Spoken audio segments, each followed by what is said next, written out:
Welcome to sleepy Japan. Tonight, we drift together into a quiet story from Japan, a tale shaped by stillness, tradition, and the soft rhythm of night. Before we begin, take a slow breath in and exhale gently. Let your shoulders loosen. Let your hands rest. Let your thoughts begin to settle as the world around you softens into calm. Imagine a peaceful evening, light from a simple paper lantern drifting across the room, a cool breeze moving just beyond the window. And in the distance, a single temple bell echoing through the night. Each sound carries you deeper into rest. There is nothing you need to do now, nowhere you need to be. Just breathe and let the night open gently around you. Feel peace moving through your body, from your chest to your shoulders, to the quiet rhythm of your breath. The world outside grows silent.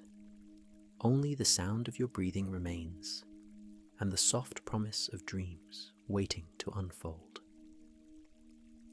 Now, as the moon rises above the hills and the night deepens, let us begin tonight's story.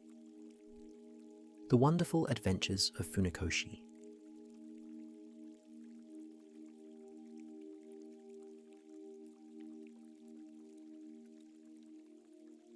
Long, long ago, in the island of Shikoku, where mountains meet the sea, and mist clings to the valleys like memory, there lived a samurai named Funakoshi Jiuyémon.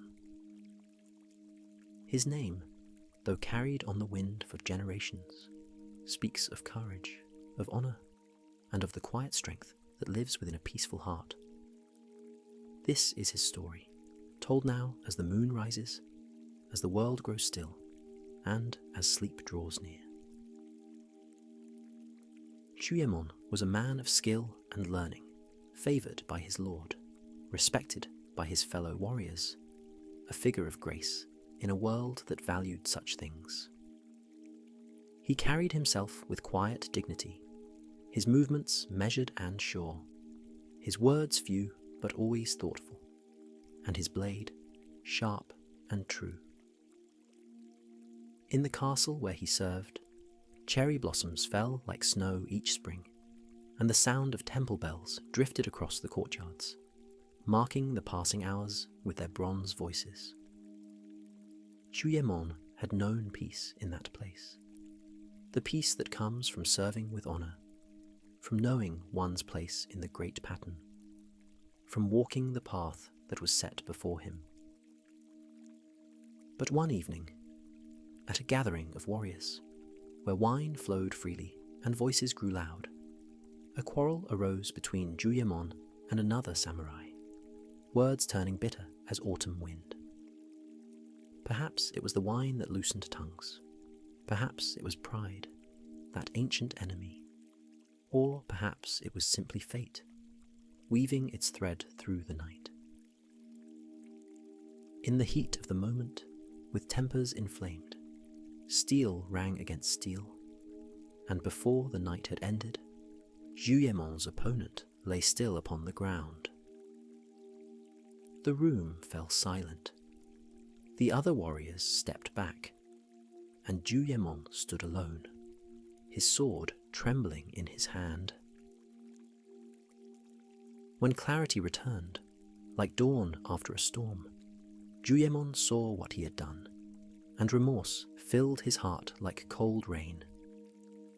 He had taken a life, not in battle, not in service to his lord, but in anger, in foolishness, and the weight of it pressed upon him like stone. He thought to take his own life, to follow the path of honor, to restore what had been broken with his own blood, But his lord, wise and merciful, summoned him in secret. The prince's chamber was lit by a single lantern, its light soft and golden, casting long shadows on the paper walls, and the air smelled of incense and old wood. The prince spoke gently, his voice like rustling leaves. "You have acted in anger, and a life is lost. The law demands its price. This I cannot change, but I would not see you perish for one moment's folly. You have served me well, these many years, with loyalty and skill. One mistake should not erase a lifetime of service, nor should anger destroy what patience has built." He presented Jiuyémon with a magnificent sword, forged by the master Sukesada, its blade gleaming like moonlight on water, perfect in balance, beautiful in craft. The sword sang softly as it left its scabbard, a pure note, clear and true. And Jiuyémon knew he held something precious, a gift beyond measure. Along with the sword came 100 ounces of silver, wrapped in silk, heavy with possibility, heavy with hope. "Leave this province for a time," the Lord continued. "Let 2 years pass, let memory soften, let the wound heal, as wounds must heal, and then return, your service restored, your honor intact." Jiuyémon bowed low, tears falling like rain, grateful beyond all words, for mercy where he expected none, for kindness where he deserved only justice. Under cover of darkness, when the stars watched silently, he departed from his home, his family bidding him farewell in whispers, each pressing gifts into his hands. His mother gave him a small pouch of rice, blessed at the temple. His father gave him a knife, well worn and trusted. His sister wept and gave him nothing but her tears. His belongings, his lord's silver, his family's love, together made 250 ounces, a fortune to carry, a burden of hope, wrapped in cloth and strapped to his back. He travelled through mountain paths and forest roads, where maple leaves burned red in the fading light, where streams sang over smooth stones, and deer watched him pass with liquid eyes. The journey took many days, through villages where smoke rose from evening fires, past rice fields golden with harvest, under skies that changed from blue to grey to black. At last, he reached the harbour of Marugame, in the province of Sanuki, where the sea stretched endlessly toward the horizon, dark and restless and full of mystery. For 3 days he waited, while contrary winds blew, watching the waves rise and fall, listening to the cry of gulls and the creak of ships at anchor. He took lodging in a simple inn, where the tatami smelled of grass, where the walls were thin as paper, and where he could hear the sea breathing in the darkness. Each morning he would walk to the harbour, watching the fishermen mend their nets, watching the merchants argue over prices, feeling like a ghost among the living. On the 4th morning, the wind shifted, turning gentle and favourable, and Jiuyémon walked down to the shore, seeking passage to Osaka. A sailor approached him, rough-faced and weathered, with the look of one who had known many storms. "Good sir, if you seek passage to Osaka, my ship departs with the tide, and I would gladly carry you." The man's eyes were hard, Jiuyémon noticed, but he was eager to continue his journey, eager to leave behind the past, and so he agreed. Jiuyémon, grateful for his fortune, agreed at once and stepped aboard the vessel, as the morning sun climbed higher in the eastern sky. They cast off from the harbour, ropes loosened, sails raised, and the ship moved into open water, where the horizon curved away into infinity. The day passed slowly, the sun crossing the sky like a golden wheel, until, at last, evening came, and the moon, just rising, painted the waves with silver. The night was beautiful beyond all telling, stars scattered across the heavens like rice grains, the air cool and salt-sweet, the world vast and peaceful. Jiuyémon stood at the bow, lost in contemplation, watching moonlight dance upon the water, breathing the salt air deeply, feeling, for a moment, at peace. He thought of his home, now far behind, of his family sleeping in their quiet house, of his Lord, who had shown such unexpected mercy, and gratitude filled his heart. Perhaps, he thought, all would yet be well. Perhaps these 2 years would pass like a dream. Perhaps he would return stronger, wiser, tempered by exile into something finer. But the captain of this ship, Funakoshi Jiuyémon, was no honest sailor. He was a pirate, cruel and cunning, who had marked Jiuyémon as wealthy prey. He had watched the samurai board, had noted his fine clothes, his bearing, had guessed at the silver hidden in his baggage, and had planned accordingly. While Jiuyémon gazed at the moon, the pirates gathered in the stern, whispering together in the darkness, plotting murder and theft. Something, some instinct born of a warrior's training, made Jiuyémon turn, and he saw the sailors watching him strangely, their eyes hard and cold as winter stones. His hand moved toward his sword, but 3 pirates blocked his path, their voices rough as grinding stones. Your journey ends here, samurai. This ship belongs to the pirate Jiuyémon, and your silver, your sword, your life, all belong to us now. But Jiuyémon, though taken by surprise, was also skilled in the wrestler's art. He moved like wind through grass, kicking 2 men down before they could draw breath.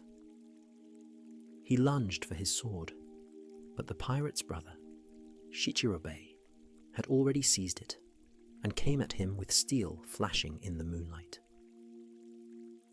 Jiuyémon twisted aside, caught the man's wrist, and wrested the blade from his grasp, then turned to face 10 pirates advancing, weapons gleaming, faces twisted with greed. With his back against the bow, he fought like a tiger, his Tsukesada sword singing its song of death, each movement precise, each strike true, the blade moving faster than thought. 3 pirates fell, and the others drew back, their courage failing before his fury, suddenly uncertain, suddenly afraid of this one man who fought like 10. But Jiuyémon, watching from the stern, raised a matchlock gun and aimed it at Jiuyémon's heart, his finger tightening on the trigger. Seeing death approaching, Jiuyémon leapt for the sea, but a boathook caught his sleeve, and in desperation, in one final act, he hurled his precious Tsukesada sword. The blade flew true, spinning through the moonlit air, piercing the pirate's breast, and Jiuyémon plunged into the cold water, swimming for his life as bullets hissed around him. The matchlock fired, missing by inches, smoke and fire blooming in the darkness. And then Jiuyémon was under the waves, down in the black silence. The ocean received him, dark and vast. He dove deep, lungs burning, then surfaced far from the ship and struck out with powerful strokes. Behind him, The pirates shouted and cursed, trying to hook him with their poles, but he was already too far, already lost in the darkness. His clothes grew heavy, dragging him down, so he shed them, piece by piece, first his outer robe, then his undergarments, until he swam in nothing but determination, and the will to survive. Time passed, how long he could not say. His arms grew weary, his breath came hard, the cold seeped into his bones, and still he swam, stroke after stroke. The stars wheeled overhead, indifferent to his struggle. The waves rose and fell, lifting him, dropping him, and the shore seemed impossibly far. His mind began to wander, thinking of his home, his family, wondering if this was how his story would end, drowned in the cold sea, far from everyone he loved. But then, in the distance, he saw a light, faint at first, then brighter, a ship, carrying lanterns marked with an official seal, hope blooming in his exhausted heart. He called out, his voice hoarse, "Help, I have escaped from pirates. I beg you, save me." An officer, a man of middle years, extended a spear, and Jiuyémon grasped it, pulling himself aboard with the last of his strength. He collapsed on the deck, shivering, gasping, water streaming from his hair, alive by the thinnest margin. The officer looked at him with wonder, this naked man, hair wild, eyes fierce, yet speaking with a warrior's courtesy, even in his moment of greatest need. "My name is Kajiki Tozayémon," the officer said, wrapping a robe around Jiuyémon's shoulders. "I serve the governor of Osaka. Tell me, what has befallen you?" And so Jiuyémon told his tale, while wrapped in borrowed clothes, of the fight, the escape, the long swim, and Kajiki listened with growing admiration. "You are a remarkable man," Kajiki said quietly. "Few could have survived what you endured. When we reach Osaka, I will help you. You need not face your exile alone." Gratitude bloomed in Jiuyémon's heart, like plum blossoms after winter, and he bowed deeply to this unexpected friend, this stranger who had saved his life. "I am in your debt," Jiuyémon whispered, "a debt I can never repay." "Debt?" Kajiki smiled. "There is no debt, only one man helping another, as the world should be." In Osaka, with what silver remained, Jiuyémon opened a small shop, selling perfumes and combs and delicate things, living simply as the seasons turned. The shop was modest, just a few tatami mats, with shelves of cedarwood, and jars of fragrance lined up carefully, jasmine and plum blossom and sandalwood. Customers came slowly at first, then more frequently, drawn by the quiet courtesy of the proprietor and the quality of his wares. Kajiki became his patron, his guide, visiting often to share tea and conversation, and after some months had passed, suggested gently that a lone man should take a wife. "Solitude has its peace," Kajiki said, "but companionship has its warmth, and winter is cold for one who lives alone." So Jiuyémon married Ohiyaku, a woman who sang for her living, whose voice was sweet as spring rain, or so it seemed.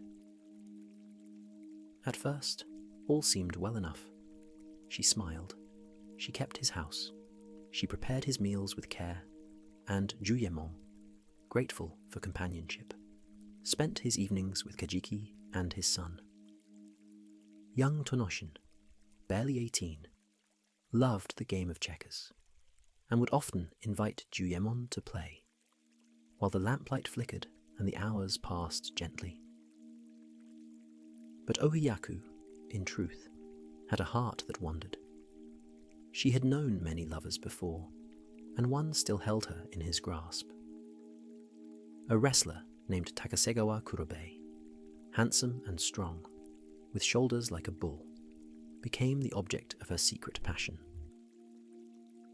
And while Jiuyémon played checkers, believing his wife safe at home, Ohiyaku would meet her lover, bringing him wine and laughter, betraying the trust of the man who sheltered her, poison growing where gratitude should bloom.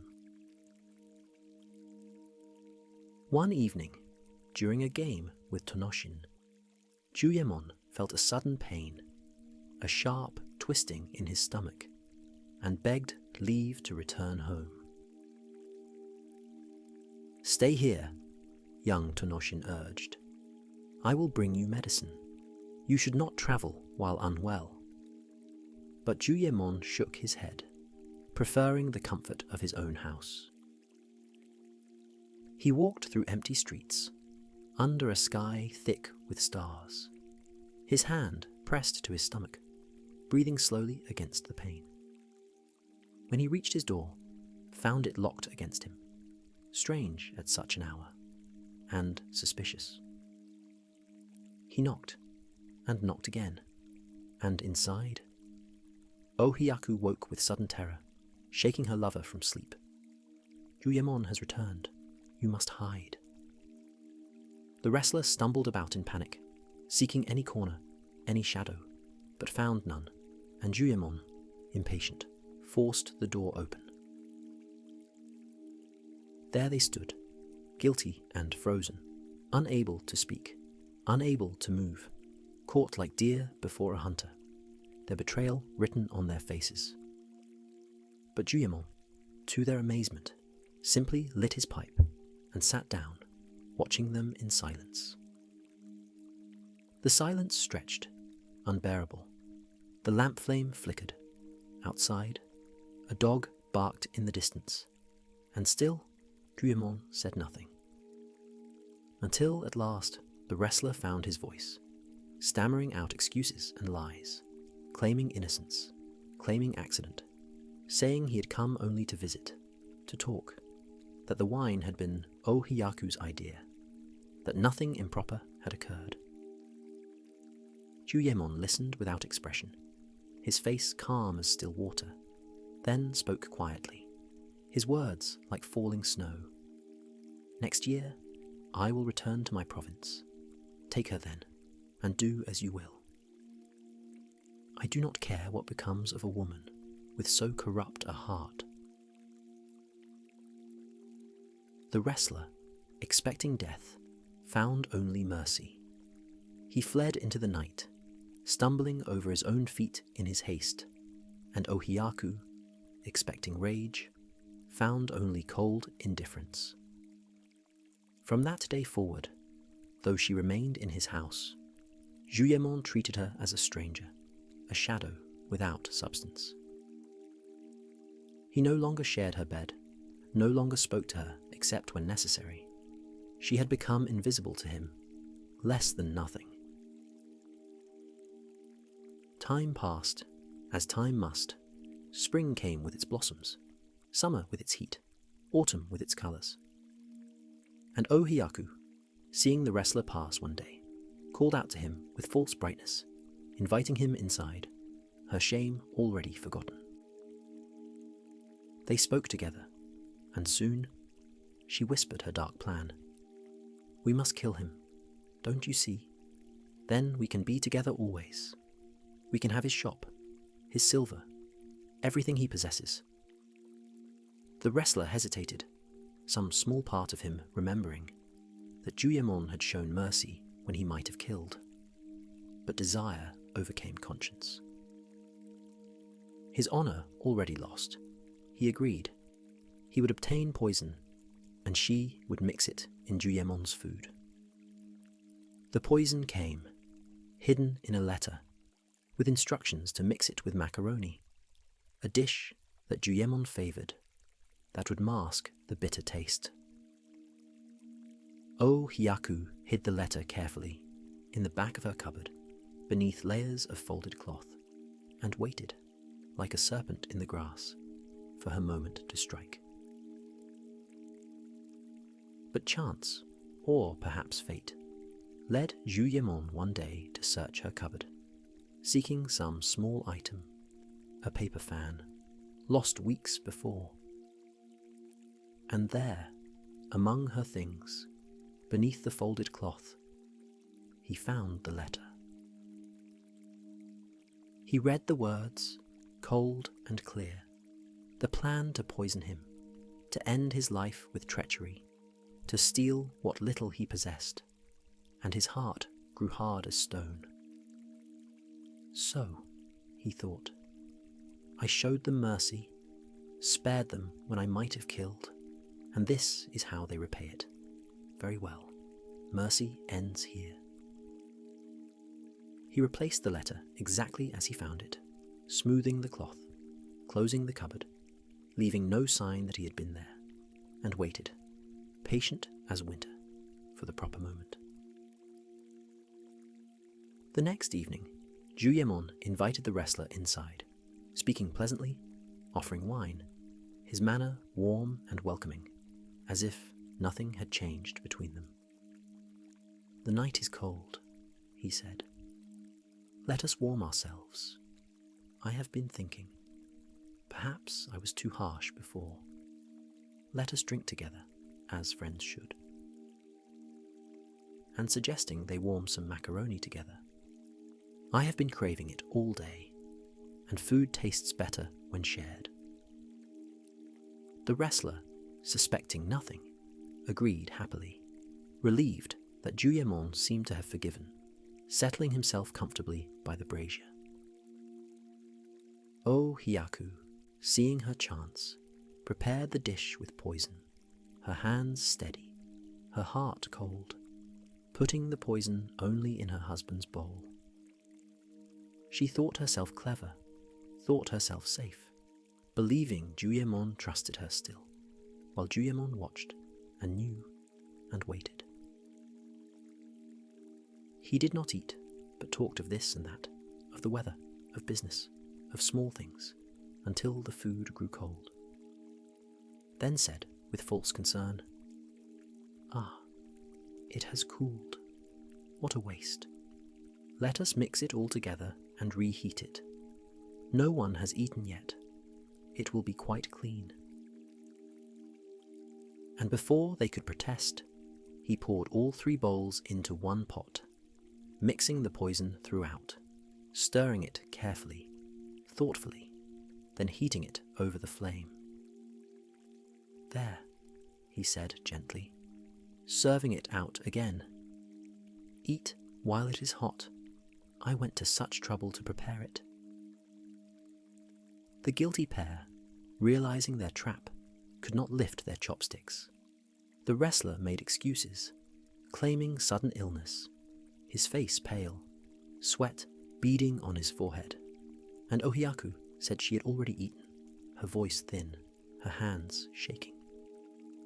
Then Jiuyémon smiled, cold and knowing, and drew out the letter, laying it before them like a sword.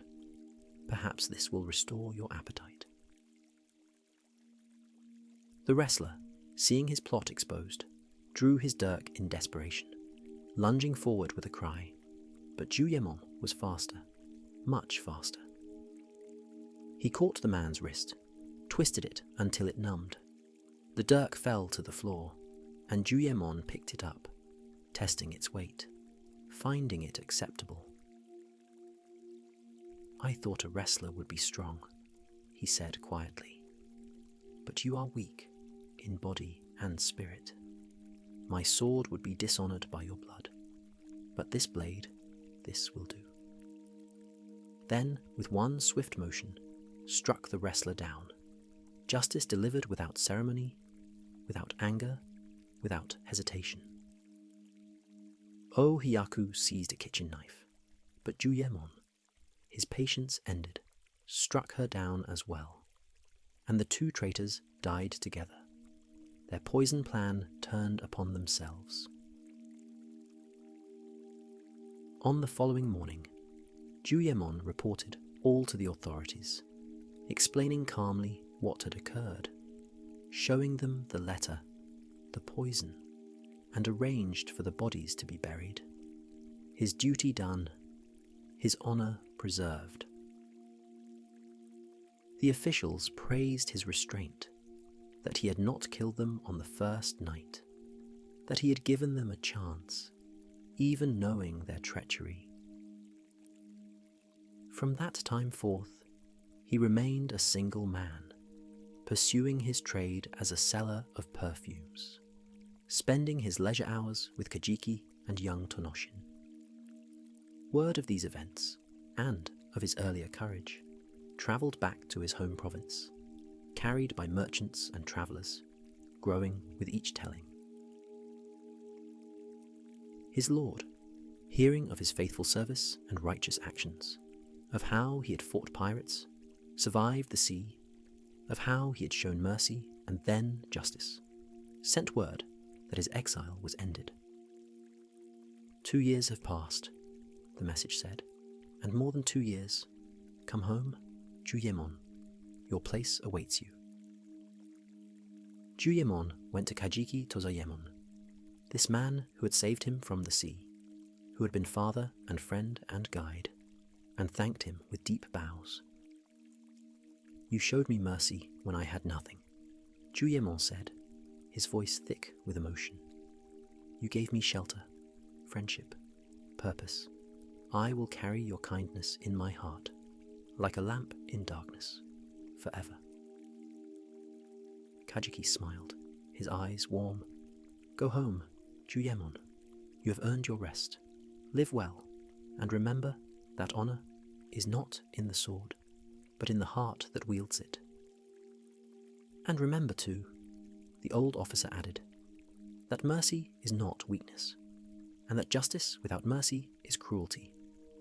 You have learned this well. And so Jiuyémon returned, crossing the same waters he had fled across, seeing the same mountains rising in the distance, but changed now, tempered like steel in fire.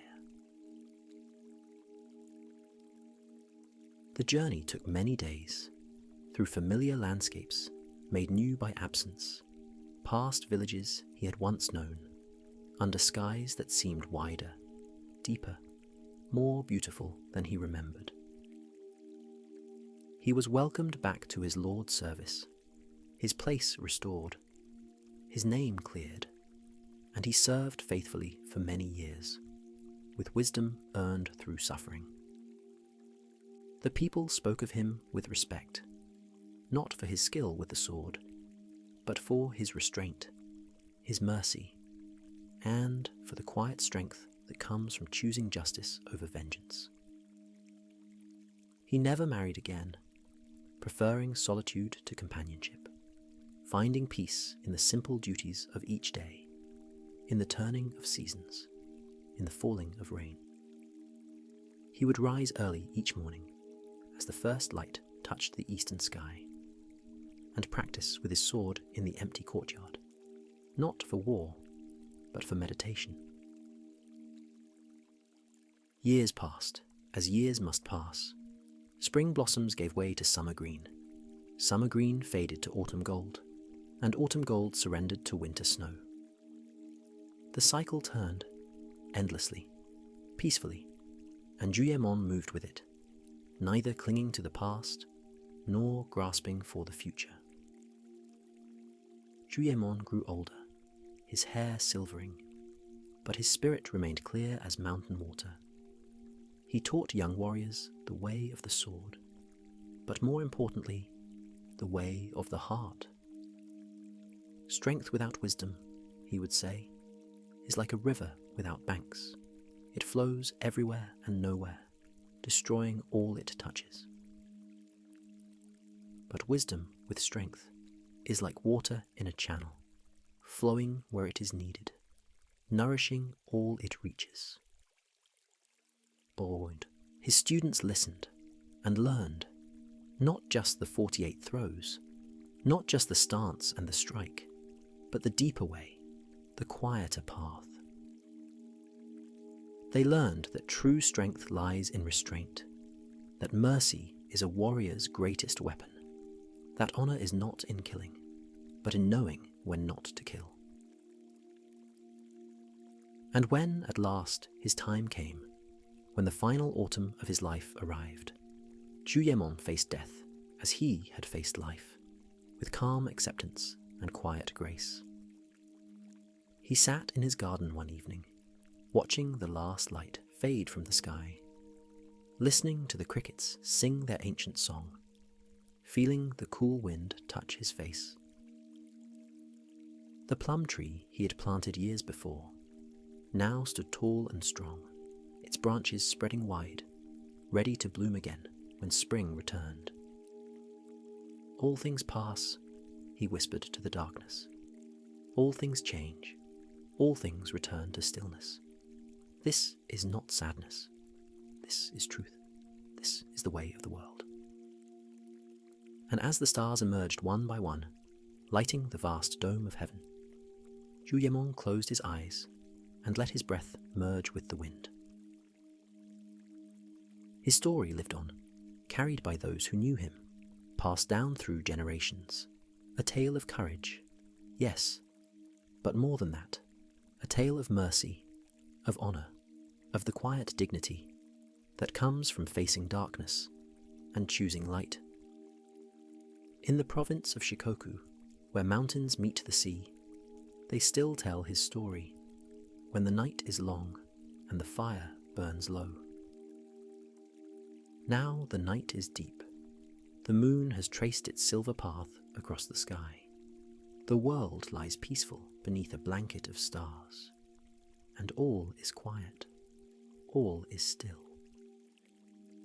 Let the story rest now. Let your breathing slow. Let your mind grow peaceful, like water reflecting moonlight. The mountains sleep. The sea whispers to the shore. The wind moves gently through the pines, and carries with it the memory of all those who lived with honor.